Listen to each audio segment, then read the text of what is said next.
Hello दोस्तों, मैं हूं अंकुर और हमारे यूट्यूब चैनल में आपका स्वागत है।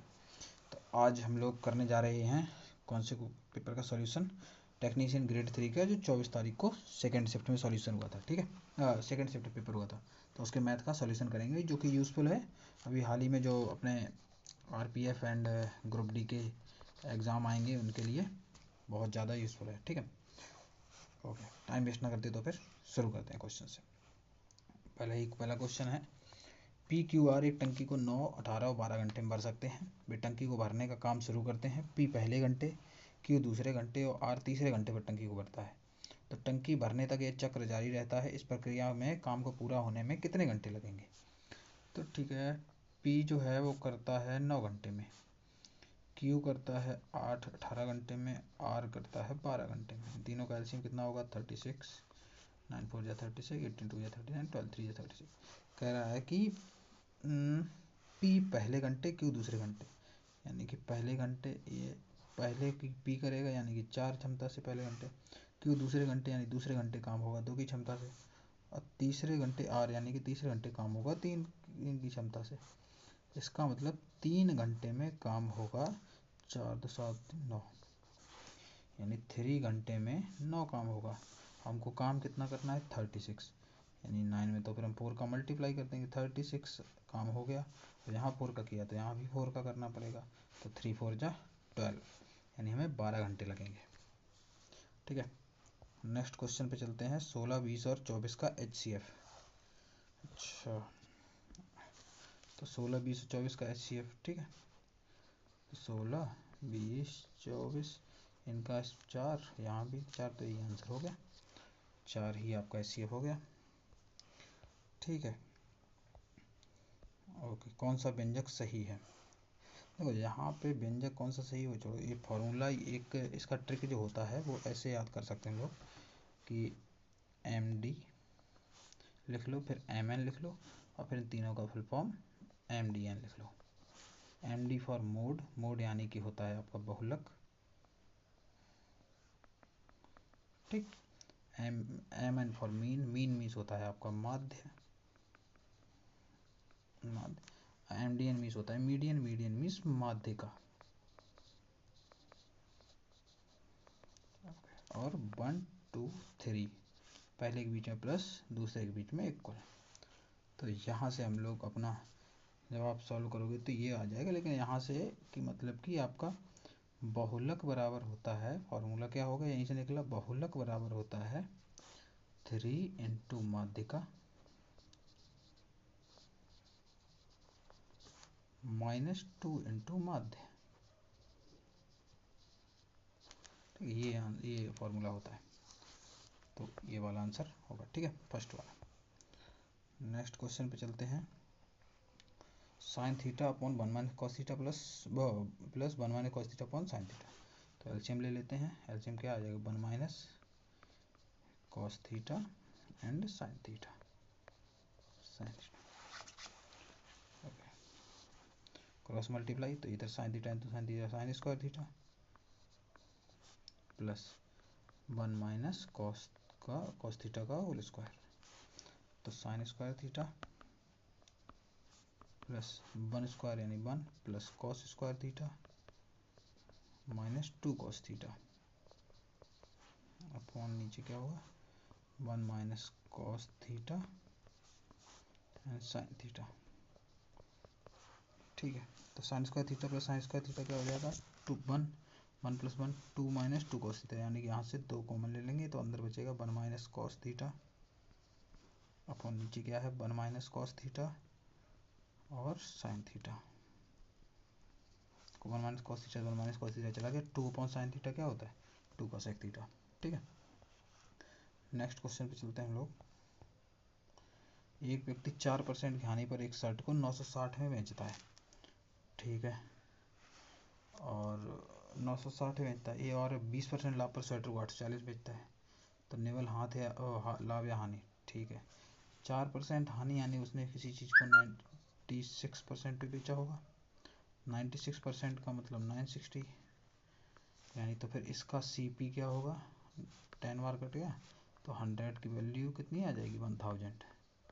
तो CP अगर 1000 रहा होगा तो इसको इसने बेचा है कितने पे, 960 पे।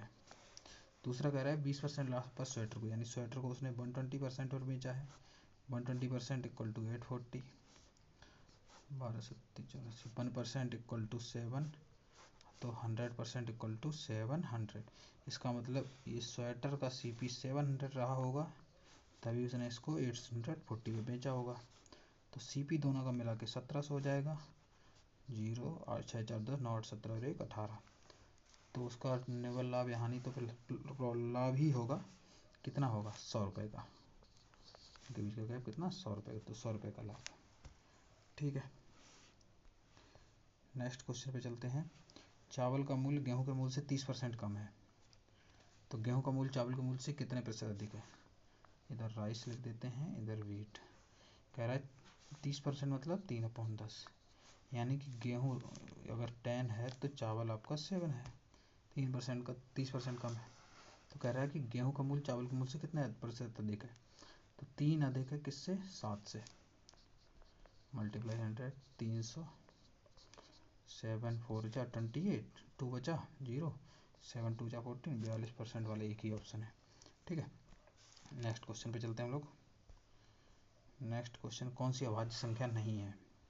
यहाँ तो जिसको 7 का भी टेबल आता होगा वही बता देगा कि 7 से ये कटता है, 7 1 7 7 3 20, 13 7 91 होता है।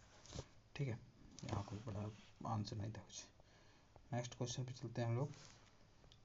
ईशान सूर्या से 3 वर्ष छोटा है और ईशान और सूर्य के आयु का अनुपात 5:8 है, और यहाँ गैप कितने का, 3, और ये वास्तव में 3 वर्ष ही छोटा है। इसका मतलब इनकी actual age 5 years and 8 years ही होगी।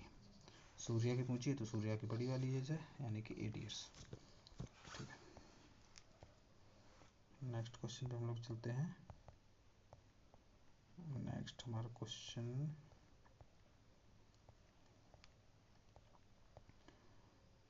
एक आयत की भुजाएं जो हैं 5:3 के अनुपात में है और इनका परिमाप 112 है। तो आयत का क्षेत्रफल ज्ञात कीजिए। तो 5:3 है, यानी 5 103x, तो 2 5x प्लस 3x की ही वैल्यू दे दी है 112, तो उसे काट देते हैं। 2 5 10, 2 6 12, यानी कि 8x इक्वल टू 56, तो x इक्वल टू हो जाएगी 8 7 जा 56, यानी कि इसकी भुजाएं जो आ जाएंगी 35x यानी 7 5 जा 35, यानी ये 35 और 3 7 3 जा 21। आयत का क्षेत्रफल निकालना है तो area equal to L into B, यानी 35 इंटू 21। ठीक है, 21 बच्चे 105, 10 21 42 63 और 10 73, 735। ठीक है, नेक्स्ट क्वेश्चन पे चलते हैं हम लोग। नेक्स्ट क्वेश्चन है, दो संख्याओं का योग 42 है, एक संख्या दूसरी से 18 अधिक है, बड़ी संख्या का अधिक। ठीक है, तो 42 में से हम इस जो अधिक है उसको 18 को अलग ही कर देते हैं। 18 अलग कर दिया तो ये कितना बचा, 12 में से 8 गए 4, 3 में से गया 2, 24। अब 24 को 2 इक्वल पार्ट में बांट दो, 12 और 12, तो एक संख्या ये आ गई। ठीक, 12 18 30, और एक संख्या 12 आ गई। तो बड़ी संख्या क्या है, 30। ठीक है, नेक्स्ट पे चलते हैं हम लोग। नेक्स्ट क्वेश्चन हमारा है, सोयडा ने जयश्री से 10% वार्षिक चक्रवृद्धि ब्याज की दर पर 12,000 की धनराशि ऋण पर ली, जो वार्षिक संयोजित होती है। ओके, 2 वर्ष बाद सभी बकाये चुकाने के लिए सोयडा द्वारा भुगतान की कुल राशि। 2 वर्ष का फॉर्मूला क्या होता है कि एक्स चक्रवृद्धि ब्याज का x plus y plus x y upon 100, लेकिन यहाँ दोनों बार ही 10% ही है, तो 10 प्लस 10 प्लस 10 इंटू 10 100 अपॉन 100, यानी कि 10 20 एक और 21%। इसका मतलब वो 21% की ब्याज चुकाएगी। तो ब्याज के साथ निकाल लेते हैं, तो 12,000 का 21% कितना हो जाएगा, 00 0, 12 एकम 12, 12 दूनी 24 और 25, इतना ब्याज हो गया। लेकिन कह रहा है कि कुल धनराशि अमाउंट पूछा गया, तो हम 12,000 भी तो चुकाएंगे, तो 12,000 ऐड कर देते हैं इसी में। तो 0 2 5 4 1 14 520। ठीक है, तो नेक्स्ट क्वेश्चन पे चलते हैं हम लोग। एक बड़ी टंकी को 2 पाइप ए और बी 60 और 40 मिनट में भर सकते हैं। टंकी को भरने के लिए आधे समय के लिए बी का यूज़ किया जाता है, आधे समय के लिए ए और बी दोनों भरते हैं। तो टंकी की खाली अवस्था भरने में कितना समय लगेगा? तो ए जो है 60 मिनट भरता है, बी 40 मिनट भरता है, दोनों का एलसीएम 120 होगा, 62 जा 43 जा। कह रहा है कि आधे समय बी का यूज़ होता है। मान लो टोटल टाइम लग रहा है टी, टोटल टाइम लग रहा है टी, तो T/2 टाइम काम करेगा बी अपनी इफिशियंसी यानी कि 3 से, ठीक। साथ में बाद बाकी का जो T/2 टाइम है यानी आधा टाइम वो काम करेंगे ए और बी दोनों, यानी कि 3 और 2 5 की इफिशियंसी से। तो इनकी इफिशियंसी इंटू समय ही आपका टोटल वर्क होता है। टोटल वर्क कितना हो गया? 120। तो ये है आपका 3T/2, ये है 5T/2 equal to 120। 5 3 8T/2 equal to 120। 8 2 से काट 2 4 जाए 8, 4 3 जाए 12। तो टोटल टाइम आपका 30 मिनट लगेंगे, ठीक है। नेक्स्ट क्वेश्चन पे चलते हैं हम लोग। ये कह रहा है ए और बी दो कक्षा में मतलब 2 खंड हैं, इनमें 18 और 22 विद्यार्थी हैं, ठीक। यदि खंड ए का औसत भार 40 और बी का 35 है तो पूरी कक्षा का औसत भार ज्ञात कीजिए, ठीक है। तो ए है ये, बी है ये। ए में कितने हैं? 18 विद्यार्थी हैं, बी में कितने हैं? 22। और खंड ए का एवरेज कितना है? 40 और बी का एवरेज कितना है? 35। ओके, 2 से काट लेते हैं इसको। 2 9 जा 80, 11 जा 49 जा 360 प्लस 11 35 जा 11 25 55, 5 11 33 5 38 अपॉन दोनों का सम यानी कि 20, यानी 5 8 और 6 14, 3 3 6 1 7 अपॉन 20। 2 से काट देते हैं इसको। 2 3 जा 6, 2 7 जा 14, 2 2 जा 4, 2 5 जा 10 और ये 0 से भी कटेगा तो ये आ गया आपका 372.5/10। तो आपका आंसर जाएगा, क्योंकि 10 से भी डिवाइड करेंगे 37.25, ठीक है। एक पंखे का अंकित मूल्य जो है 620 है। ऑफ सीजन कार 15% छूट दी जाती है तो पंखे का विक्रय मूल्य क्या है? देखो, पंखा है 620 रुपये का, जब 15% छूट दी गई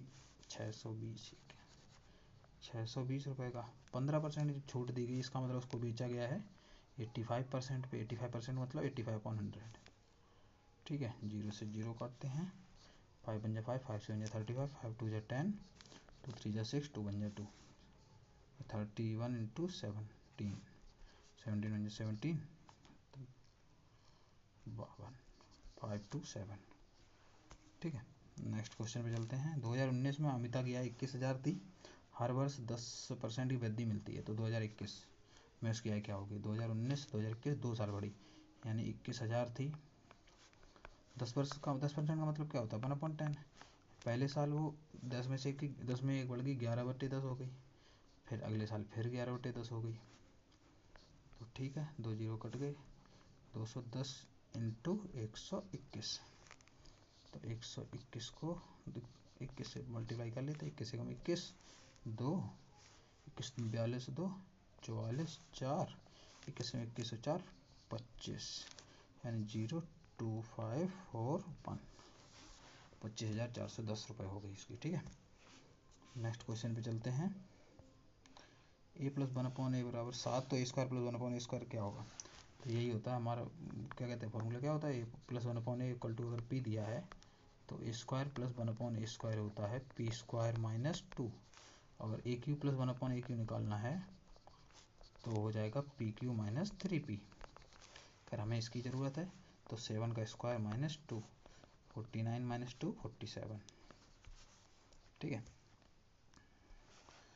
नेक्स्ट, एक कार्यालय के फर्श के आयाम 5 मीटर और 3 मीटर हैं। दीवार और पेंट करने की लागत 60 पर मीटर स्क्वायर है, तो और रुपए टोटल लग गए 8,640। तो कमरे की ऊंचाई ज्ञात कीजिए। तो पेंट कहाँ करना है? दीवारों को, ठीक है। दीवारों को तो दीवारों का एरिया क्या होता है? 2L + B × H, ये दीवारों का एरिया होता है। इस पर उसको काम करना है। पैसे लग गए 8,640 और पर मीटर स्क्वायर कितने, तो 60 रुपये, ठीक है, 60 रुपये पर मीटर स्क्वायर। तो फिर अब हमें यहाँ से जब मैंने 60 से इसको डिवाइड किया तो अब हमें एरिया मिल जाएगा, क्योंकि एरिया मल्टीप्लाई रुपये मतलब रुपये पर मीटर स्क्वायर में का ही तो होता है टोटल अमाउंट, ठीक है। एरिया मल्टीप्लाई, जैसे कि आपको मान लो एक आपका फर्श है 4 मीटर स्क्वायर, ठीक है, कोई कह रहा है मैं 5 मीटर स्क्वायर रुपये लूँगा, तो इंटू 5 कर दो फिर, यानी 20 रुपये लगेगा, ऐसा ही है ना।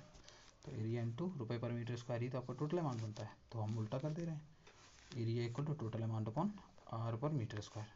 तो ये कर दिया, इससे इसको डिवाइड कर दो, 6 बन जा 6, 6 4 जा 24, 6 4 जा 24।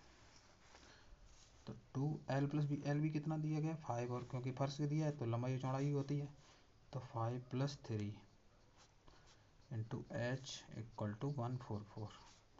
2 से काट देते हैं, 2 7 जा 14, 2 2 जा 4, यानी 8 इंटू एच इक्वल टू 72, तो एच इक्वल टू 8 9 जा 72, ठीक है, 9 मीटर। नेक्स्ट पे चलते हैं हम लोग। नेक्स्ट हमारा क्वेश्चन ये रहा, x रेशियो 6 और 6 रेशियो y, तो अंडर रूट एक्स वाई की वैल्यू, अरे ये तो आसान है, x equal to 6, 6 upon by, यहाँ कुछ सॉल्व नहीं करना, मतलब एक्स वाई इक्वल टू आ गया 6 स्क्वायर, तो अंडर रूट एक्स वाई आपका आ जाएगा 6, यही पूछा गया है, ठीक है। समांतर चतुर्भुज ए बी सी डी में ए बी ए डी और ए सी के मध्य बिंदुओं को मिलाने वाली रेखा की लंबाई 2 इकाई है, और समांतर चतुर्भुज का परिमाप 26 इकाई है, तो ए डी की लंबाई ज्ञात कीजिए। तो समांतर चतुर्भुज बना लेते हैं, ए बी सी डी, कह रहा ए डी और ए सी दोनों के मध्य बिंदु मान लो ये हैं, इनको मिलाने वाली लाइन 2 होती है, ओके, और परिमाप 26 इकाई दिया गया है, ठीक है। तो ए डी की वैल्यू पूछी गई इसकी। अच्छा एक बात, तो ये जब मिड पॉइंट है तो सीरीज हमें पता है ना, ये वाला कि अगर ये मिड पॉइंट होते हैं तो ये इसका मतलब मान लो A B C D E, अब जब डी ई मिड पॉइंट होते हैं तो हमें पता होता है ना कि बी सी जो है 2 टाइम्स डी ई है, यानी बी सी डी का 2 गुना है, तो ये जब 2 है तो सीरीज बार डी सी 4 होगा, ये 4 होगा तो इसके सामने वाला भी 4 होगा, 4 और 4 8, टोटल परिमाप 26 है, हमने ये वाली साइड दोनों हटा दी, 26 माइनस 8 यानी बचा कितना 16, अब 16 साइड ये दोनों ही साइड बची हैं, अपॉन 2 कर देते हैं, यानी कि ये दोनों साइड 8 8 होंगी, ठीक है, ये दोनों साइड 4 4 होंगी, ये दोनों साइड 8 8 होंगी, तो 8 की 16 में 60 गए, कुछ गड़बड़ी की है क्या है क्या, 26 26 माइनस 4 और 4 8 8 18 ओ सॉरी 18 8 26 18 8 26, तो 2 9 जा, तो इसका आंसर 9 इकाई, ठीक है।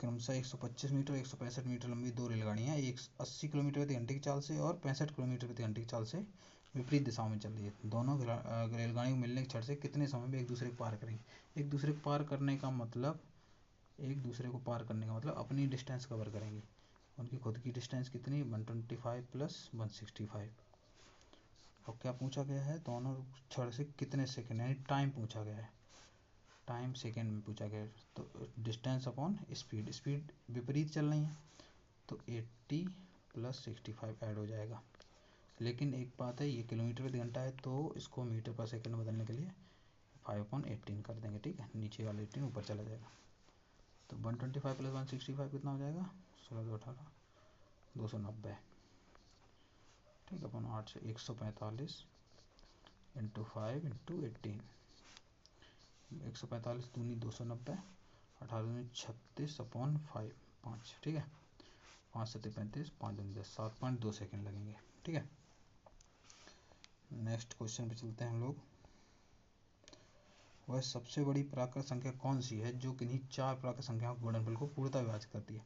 तो हम सबसे छोटे ही 4 लगातार प्राकृत संख्याएं ले लेते हैं, पहली कौन सी 1, दूसरी 2, तीसरी 3, चौथी 4, इनका मल्टीप्लाई गुणनफल कह रहा है मल्टीप्लाई कर दो, 4 3 12 दूनी 24, यही आंसर होता है हमेशा ही, ठीक है।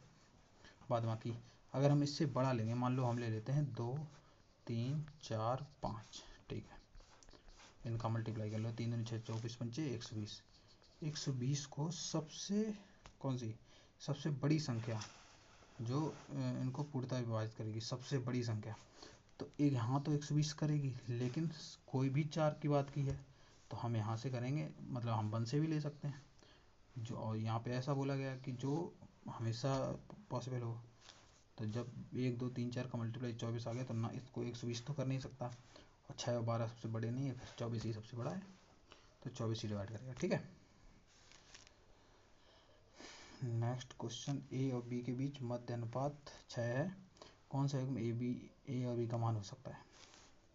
ए और बी के बीच मध्य अनुपात A/6 इक्वल टू 6/बी, तो ए बी इक्वल टू 36। कह रहा है ए और बी का मान, हमें ऐसे दो मान लेंगे जिनका मल्टीप्लाई 36 आ जाए। 12 16 कतई 36 नहीं होता है, 16 चौको 64 नहीं होता है, 10 छक्का 60 नहीं होता, 12 3 36 ही होता है। ठीक है। नेक्स्ट आ गया अपना ये क्वेश्चन, कह रहा है तालिका में जून और जुलाई में रबी और कपिल द्वारा यूज़ किए गए चावल की मात्रा बताई गई है।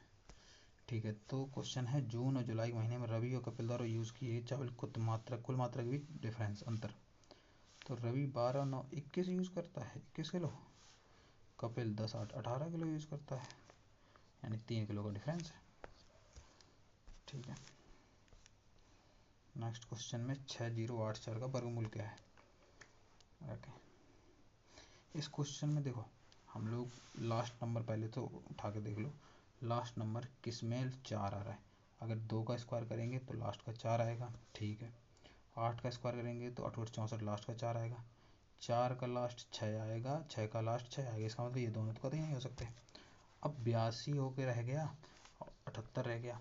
अब एक बात बताओ, 80 को भी हम अगर ले लें तो 80 का स्क्वायर 64 से शुरू होगा, लेकिन ये तो 64 से छोटा है, तो इसका मतलब ये भी नहीं होगा, इसका मतलब सिर्फ बचेगा 78। ठीक है।